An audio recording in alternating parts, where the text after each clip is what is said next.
Second Amendment, as it reads, I'm sure all of you well know. A well-regulated militia being necessary to the security of a free state, the right of the people to keep and bear arms shall not be infringed. Is this not an explicit individual constitutional right for citizens of the United States? Do any of you guys take contention with that? I take contention with it. You got to keep the text in the context. It made sense for a white man in the 18th century. All of those contexts, all those reasons are gone now. I think that the right to keep and bear arms is just as important today as it was in the late 1700s. The marauding Indians or bandits have been replaced today by marauding gangs or thugs, people who got out of prison.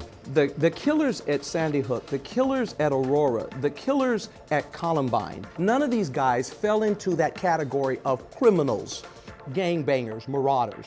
So to use that image, and even if you want to talk about gangbangers, most of their violence is against others in their demographic. The people in this room have almost no chance of being a victim to that element. Every time you incite this idea of marauding gangs everywhere in everybody's neighborhood, guess what happens? People get scared. When people get scared, they buy things like guns that they probably shouldn't have. So let's not keep the money equation out of this, because it is a multi-billion-dollar business. More Americans die in gun homicides and suicides in 6 months than have died in the last 25 years in every terrorist attack on the U.S. and wars in Afghanistan and Iraq combined. Why?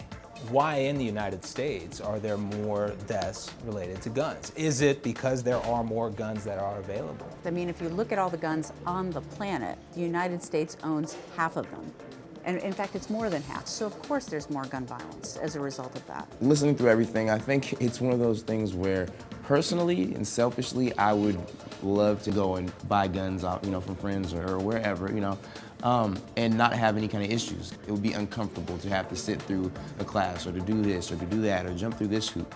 But I feel like it's one of those things those uncomfortabilities that I could sacrifice. As we all know by now, despite 90% of Americans agreeing that some form of universal background check should be law, it failed in the Senate, and in Olympia as well, it did not get a vote.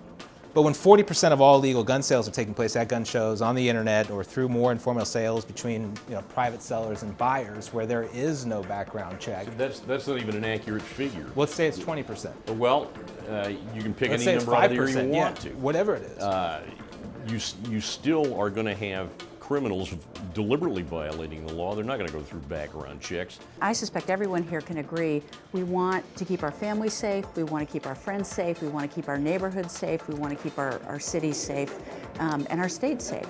So how do we look at what's happening now in terms of the gun debate, but look at it through the lens of safety?